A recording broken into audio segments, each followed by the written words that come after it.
EPS முதலமைச்சர் ஆக்குறதுக்கு நீங்க வாய்ப்பு கொடுத்தா வாழ்க்கையில மிகப்பெரிய தவறு சொல்லிருக்கீங்க. அதை இப்பதான் உணர்றீங்களா? ஏற்கனவே வந்து 6 வருஷம் ஆச்சு. திமுக உங்களோட பயணம் எப்படி சார் இருக்கு? திமுக சந்தோஷமா இருக்கு. உடன்பிறப்புகள் பாச உணர்வோடு என்னை அடைகிறார்கள், அன்பு பாராட்டுகிறார்கள். தாயன்போடு என்னை கழகத்தை இணைத்துக் கொண்ட தளபதி அவர்களுக்கு அனைத்து தரப்பட்ட மக்கள் நன்றி சொல்கிறேன். இந்த ஆதவர்ஜனா ரொம்ப ரஜினி ஒரு கருத்து இருக்கு. ஆதவர்ஜனா தாவக நிர்வாகி ஆதவர்ஜனா வந்து ரஜினி அவங்க நடிகர் ரஜினியா அதுக்கு நடிகர் ரஜினி வந்து எடுத்து தெரிஞ்சிருக்காங்க. அறிக்கை வைக்கிறது அதை எப்படி பார்க்க? ரஜினிகாந்த் அவர்கள் மிகவும் மனிதானவர். அவரை குறை சொல்வதற்கு யாருமே இல்லை என்பதை நான் திமுக வெற்றி வாய்ப்பு எந்த அளவுக்கு சார்? திமுக வெற்றி வாய்ப்பு எந்த அளவுக்கு சொல்லிட்டேன். நான் பிரகாசமாக உறுதியாக தளபதி அவர்கள் 2ஆம் முறையாக தமிழகத்தின் முதலமைச்சராக உறுதியாக வருவார். தமிழ்நாட்டுல பல்வேறு இடங்கள்ல அதிமுக கோட்டையா இருக்கு. அது உங்களுடைய பிரச்சாரம் உடைக்கப்படுமா? இல்ல, அதிமுக கோட்டை விழுந்து ஓட்டை விழுந்து நிறைய நாள் ஆச்சு. 11 தேர்தல் தோல்வி. பழனிசாமி நிமித்த முடியல. கலைஞர் காலத்துல தோல்வி இருக்கு, தூக்கி நிப்பாட்டாரு கட்சியை. புரட்சி தலைவர் காலத்திலேயே ஒரு தோல்வி வந்துச்சு நாடாளுமன்றத்தில். அடுத்தது அம்மாவோட காலத்தில் தோல்வி வந்துச்சு, அடுத்த தேர்தல் நிப்பாட்டாங்க. ஒன்றும் முடியாது, வரால ஒன்றும் முடியாது. அந்த அளவுக்கு வந்து தேர்தலுக்கு அப்புறம் அதிமுக இருக்குமா? தேர்தலுக்கு அப்புறம் அதிமுக கட்சிங்கிறது இருக்குமா? இருக்கவே இருக்காது.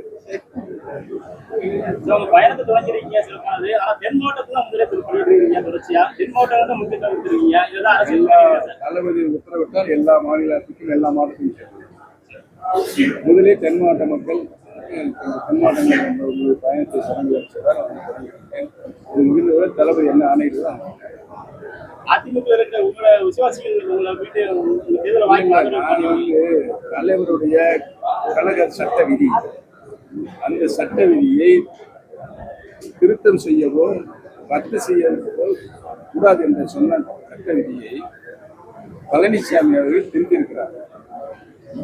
அதிமுகவுடைய பொதுச் செயலாளரை கழகத்தினுடைய உறுப்பினராக இருக்கிற 1.5 கோடி தொண்டர்களும் தேர்தல் மூலமாக தேர்வு செய்யப்பட வேண்டும் என்றால் கழகத்துடைய சட்ட விதி. மற்ற சட்ட விதியெல்லாம் காலத்திற்கு மாற்றிக்கொள்ளலாம், ரத்து செய்து கொள்ளலாம் என்ற விதி இருக்கிறது. தலைவரை கைப்பற்ற இருக்கிறார். இந்த விதியை மட்டும் திருத்தம் செய்ய ரத்து செய்யக்கூடாது. இந்த விதியை ரத்து செஞ்சுட்டு 10 மாவட்ட கழகத்துக்கு பொதுச் செயலாளர் போட்டியிடுவார். 10 மாவட்ட செயலாளர் முன்மொழிய வேண்டும், 10 மாவட்ட செயலாளர் வழிமொழிய வேண்டும். அவர் 5 வருடம் தலைமை கழகத்தை நிர்வாகியாக இருக்க வேண்டும் என்று சொன்னால் யார் விட்டாதார், மிராஸ்தார், ஜெமீன்தார் என்பதையும் பெரும்பெரும் பணக்காரன். ஆக கழகத்தினுடைய சட்ட விதியை மாற்றக்கூடாது என்ற புரட்சித் தலைவர் அவர்களே சொன்ன சட்ட விதியை மாற்றியதற்காக நான் உச்சநீதிமன்றத்தை வரை சென்றிருக்கிறேன். அந்த வழக்கை சிவில் சூட்டேன். சென்னை ஊரடங்கு நடைபெற்றுக் கொண்டிருக்கிறது. நிரந்தர பொதுச் செயலாளர் மாண்புமிகு அம்மா அவர்கள் தான் எனக்கு கழகத்தில் பொதுக்குறை தீர்மானம் நிறைவேற்று 30 ஆண்டு காலம் பொதுச் செயலாளர் இருந்தது. அதற்காக அவருக்கு அந்த உச்சரிச்ச மதிப்பை நாம் அந்த தீர்மானத்தின் மூலமாக அதை ரத்து பண்ணுறதுக்கு யாருக்கு இருக்காரு? இவர் பொதுச்சாலை இவருக்கு வேற பங்களிப்பு. அப்ப என்ன ஒரு சுயநலவாதி அரசியல்வாதி பொது நோக்கோடு இருக்கு. சுயநலவாதியா இருந்து எல்லாமே தான் தான் எல்லா பதவியும் இருக்கணும், சட்டத்துக்கு புறம்பா மாண்புமிகு அம்மா இருக்கிற பதவி அபகரிக்கிறது வச்சு எல்லாம் தேவையில்லை. அதனால அந்த வச்சு வந்து ரொம்ப கீழ்நிலைக்குள்ள இனி எந்திரிக்க நம்ம கஷ்டம் முடியவே முடியாது. மக்களுடைய மனநிலைய உங்க மனநிலையில கட்சி இருக்கா? நீங்க நினைக்கிறீங்களா? அதனாலதான் நான் வந்து இப்போ வந்து நான் நடத்தி கொண்டிருந்த தொண்டர்கள் உரிமை குழுவுடைய அன்றைய நண்பர்களும் மாவட்ட கட்சியாக இணைத்திருக்கிறேன். இணைப்பு மாநாடு மதுரையில் லட்சக்கணக்கான தொண்டர்களுக்குரிய மாநாடு என்பது உங்களுடைய மதிப்பு மாண்பு குறையாத அளவுக்கு திமுக உங்களுக்கு பதவி கொடுத்து நான் பதவியை எதிர்பார்த்து நான் திராவிட முன்னேற்ற கழகத்தில் நான் தொண்டனாகத்தான் திராவிட முன்னேற்ற கழகத்தில் இருந்திருக்கிறேன்.